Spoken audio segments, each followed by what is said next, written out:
Hello दोस्तों, कैसे हैं आप सब। मैं संत कुमार यादव अपने यूट्यूब चैनल, फेसबुक चैनल और इंस्टाग्राम चैनल SCTI मस्ती पर हार्दिक अभिनंदन का। दोस्तों, आज हम लोग पढ़ेंगे दक्षिण भारत के राज्य। इससे पहले वाले वीडियो में मैंने दक्षिण भारत का इतिहास के बारे में पढ़ाया था और उसी का ये पार्ट 2 है। तो पहले वाले पार्ट में हम लोगों ने सीखा था कि जो दक्षिण भारत का इतिहास है उसको 2 भागों में बांट दिया गया। तो जो था 100 ईस्वी से लेकर 300 ईस्वी तक को संगम काल कहा गया। तो हमने संगम काल को पढ़ लिया है।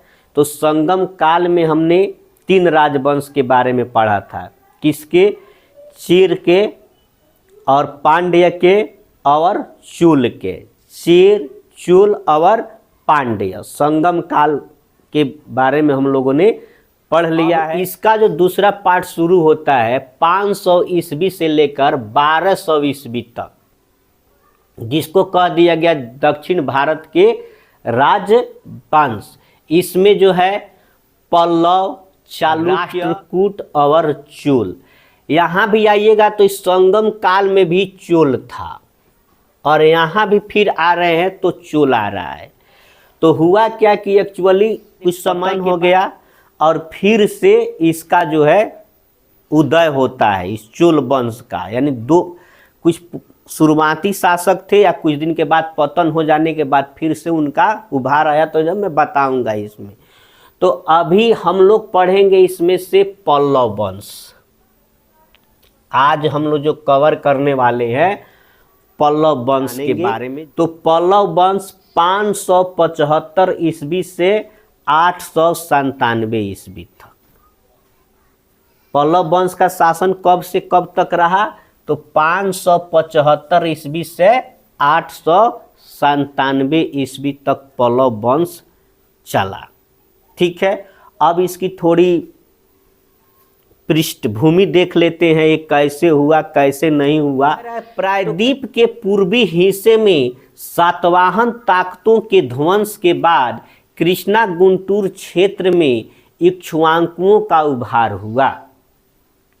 सातवाहन, आंध्र सातवाहन जो आंध्र प्रदेश में रहते थे, नहीं तो उनकी ताकतों का ध्वंस हो गया। उनकी ताकत विछुन हो गई, छुन हो गई, मतलब वो हार गए, मटिया मेट हो गए, खत्म हो गए ना, और क्या कहूँ, मिट गए। तब एक उस समय जो है कृष्णा गुंटूर क्षेत्र में इक्ष्वाकुओं का उभार हुआ और इक्ष्वाकुओं को हटाकर पल्लवों ने अपनी सत्ता कायम की। सातवाहन के बाद कौन आ गया? इक्ष्वाकु आ गया और इक्ष्वाकुओं को हटाकर इस सब को मतलब पल्लवों ने हरा दिया इक्ष्वाकुओं को। तब जो है अब पल्लव वंश आता है। कहानी यही है कि सातवाहन वंश जब समाप्त हो जाता है, मटिया मेट हो जाता है, तो इक्ष्वाकुओं का उभार होता है और इस इक्ष्वाकुओं को हराकर पल्लवों ने अपनी क्या कर ली? सत्ता कायम कर ली। ये कहानी है। अब पल्लव का अर्थ क्या होता है? लता होता है। इसका पल्लव का पर्यायवाची लुटेरा भी होता है।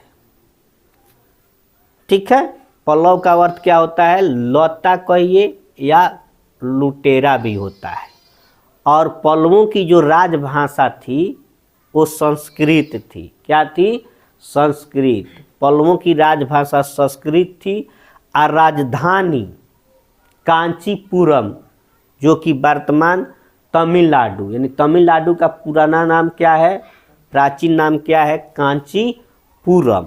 तो कांचीपुरम थी राजधानी। किसकी राजधानी? पल्लवों की राजधानी। ये बहुत पूछा गया है कि पल्लवों की राजधानी कहाँ थी? कांचीपुरम। ये क्या बना? कांचीपुरम उस समय का वैदिक शिक्षा और मंदिरों का शहर बना। उस समय क्या बना? ये वैदिक शिक्षा और मंदिरों का शहर। अब हम लोग पढ़ लेते हैं पल्लव वंश के प्रमुख शासकों के बारे में। तो आइए जानते हैं पल्लव वंश के प्रमुख शासक। आइए अब हम सब जान लेते हैं पल्लव वंश के प्रमुख शासकों के बारे में।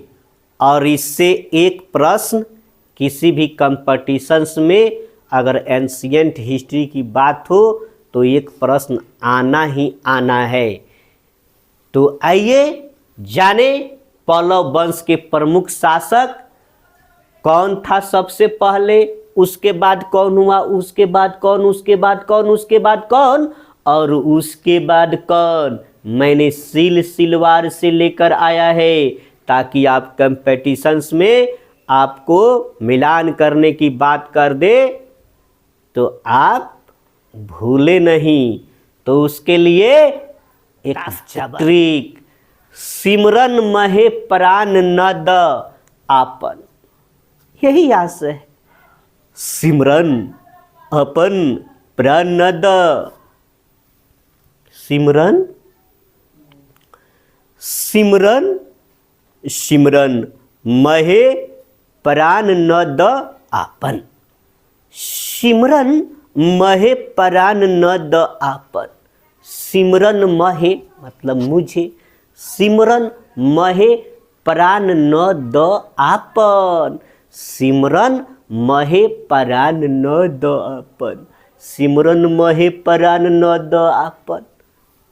इसी में तो है पल्लव वंश के प्रमुख शासक सिमरन। सिमरन नाम सुना होगा आपने, दिलवाले दुल्हनिया ले जाएंगे में। नहीं, काजोल का नाम क्या है उसमें, सिमरन है। और शाहरुख खान सिमरन, गो सिमरन जाओ अपनी जिंदगी जी लो। अमरीश पुरी का एक बेहतरीन डायलॉग, जाओ सिमरन अपनी जिंदगी जी ले।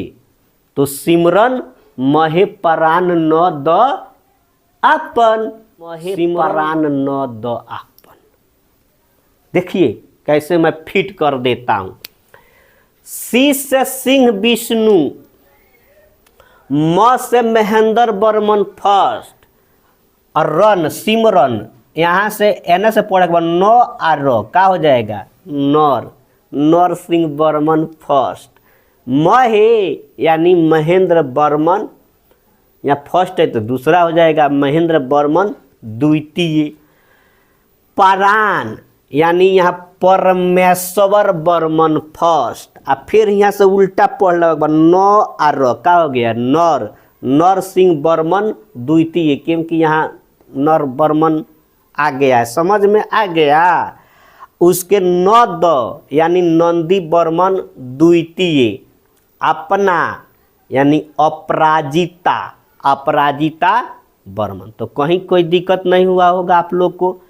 तो सिमरन महे प्राण न द अपना, सिमरन महे प्राण न द अपना, सिमरन महे प्राण न द, जीवन भर के लिए याद। यही तो काम करता हूँ मैं, जो कि दूसरा कोई नहीं करता। आपको सब लोग लिख देगा, इस तरह से पढ़ा देगा, याद कौन कराएगा, है ना। या CTI जुड़िए इससे, ये आपको याद भी कराता है, बात बताता भी है। याद करने का भाई एक अचूक ट्रिक देता है जो कभी चूकेगा नहीं।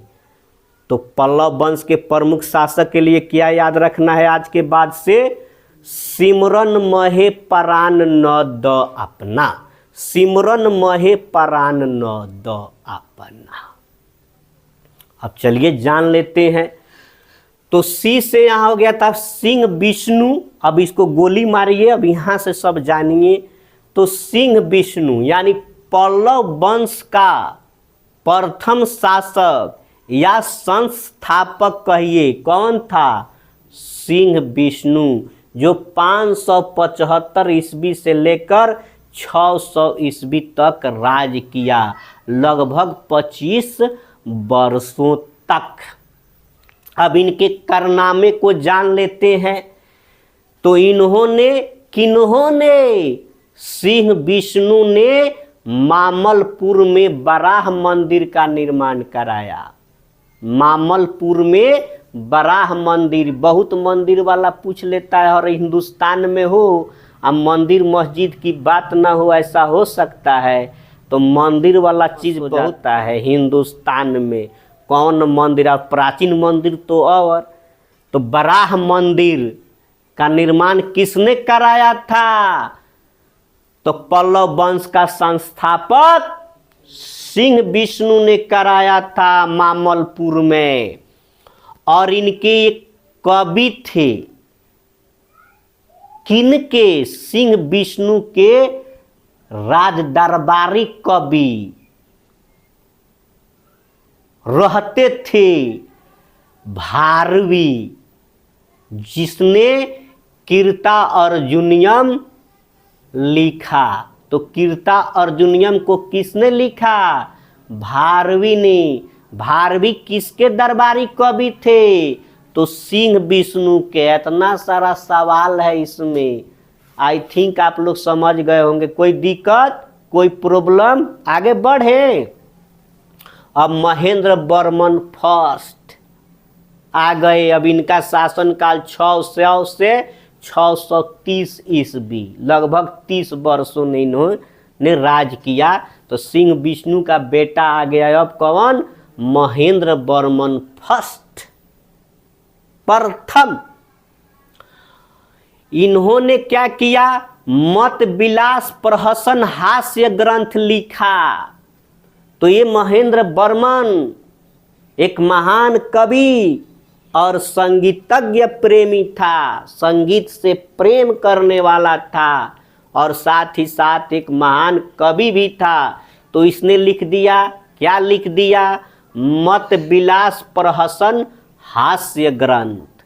मत विलास प्रहसन हास्य ग्रंथ किसने लिखा था? तो महेंद्र वर्मन फर्स्ट ने, महेंद्र वर्मन प्रथम ने। और ये जो है पहले ये जैन धर्म के अनुयायी थे के महेंद्र वर्मन फर्स्ट। अब बाद में ही हो गए शैव धर्म के अनुयायी। शैव जो उपासना करता हो उसको शैव धर्म कहा गया, और जो विष्णु की उपासना करता हो उसको वैष्णव कहा गया। यानी शिव का भक्त हो, शिव को मानने वाला हो, शंकर भगवान को जो पूजा करता है वो शैव धर्मी कहलाए। और जो विष्णु का उपासक बने, जो विष्णु की पूजा किए, वो क्या कहलाए? तो वैष्णव कहलाए। तो महेंद्र वर्मन फर्स्ट पहले जो था जैन धर्म का अनुयायी था, बाद में वह शैव धर्म अपना लिया। किनके प्रभाव में आकर? तमिल संत अप्पर के प्रभाव में आकर। वो तमिल संत थे, अप्पर साधु थे, अप्पर के प्रभाव में आकर, यानी उनके कहने पर शैव धर्म क्या कर लिया? अपना लिया। किसने अपना लिया? तो महेंद्र वर्मन प्रथम ने। तो सिमरन नर सिंह वर्मन फर्स्ट, इनका शासन काल अब चलता है 630 से 668 ईस्वी तक। 630 से लेकर 668 ईस्वी तक इन्होंने शासन किया। और ये जो है बहुत ही इम्पोर्टेंट है, नर सिंह वर्मन फर्स्ट। यूँ कहिए कि पल्लव वंश के सबसे प्रसिद्ध शासकों में से एक थे। शासक तो बहुत हुए ना, हीरो तो बहुत हुए, लेकिन अमिताभ बच्चन जैसा नहीं, वो लोग नहीं कहता है। नेता तो बहुत हुए लेकिन फानवा जैसा नहीं, हीरोइन तो बहुत हुई लेकिन चिन्नवा जैसी नहीं। उसी तरह से पल्लव वंश के शासक तो बहुत हुए लेकिन नरसिंह वर्मन जैसा कोई नहीं। तो नरसिंह वर्मन ने क्या किया? चालुक्य शासक पुलकेशिन द्वितीय को हरा दिया। किसको हरा दिया? चालुक्य पुलकेशिन द्वितीय को। जब हम चालुक्य वंश पढ़ेंगे तो बताएंगे पुलकेशिन द्वितीय के भी बारे में। तो चालुक्य शासक पुलकेशिन द्वितीय को हराया और हरा कर क्या कर ली? वो तापी कुंड उपाधि धारण की। और जो पुलकेशिन का जो राजधानी थी वह तापी, उसको जीत लिया। किसने? नरसिंह वर्मन फर्स्ट ने। और वातापी कुंड की उपाधि धारण की। कुंड का मतलब क्या होता है? विजेता, जिसने वातापी को जीत लिया हो। तो वातापी को किसने जीत लिया? नरसिंह वर्मन फर्स्ट ने चालुक्य शासक पुलकेशिन द्वितीय को हराकर। कोई दिक्कत, कोई प्रॉब्लम? चलिए आगे बढ़िए। अब यह इतना ही नहीं, महाबलीपुरम में रथ मंदिरों का निर्माण कराया। तो पूछ लेता है कि रथ मंदिरों का निर्माण किसने कराया था? तो नरसिंह वर्मन फर्स्ट ने। बराह मंदिर का निर्माण किसने कराया था? सिंह विष्णु ने। इसका हम एक ट्रिक भी बना देंगे ताकि कंफ्यूजन बहुत ज़्यादा ना हो जाता। आज याद रहेगा, बिहान भोर पड़ जाता है दादा। ठीक है, तो बराह मंदिर हो गए सिंह विष्णु, आ रथ मंदिर के नरसिंह वर्मन फर्स्ट। चलिए अब आते हैं सिमरन महे यानी महेंद्र वर्मन द्वितीय। महेंद्र वर्मन फर्स्ट आ गया तो द्वितीय हो जाएगा। 668 से 670 ईस्वी उनकर कोनो काम धंधा के याद रखल जा। बस इतना ही रखिए कि हाँ, ये भी एक शासक हुए थे जो 2 बरस राज किए। चलिए अब महेपरान यानी परमेश्वर वर्मन फर्स्ट, ये 670 से 680 इनको शासनकाल लगभग 10 वर्षों का रहा और इनका भी कोई खास उपलब्धि नहीं है पल्लव वंश में। अब आइए, अब परान, फिर यहाँ से नर बताए थे तो नरसिंह वर्मन फर्स्ट हो गया था, तो नरसिंह वर्मन द्वितीय हो जाएगा। ये बहुत इम्पोर्टेंट है। कांची के कैलाश मंदिर यानी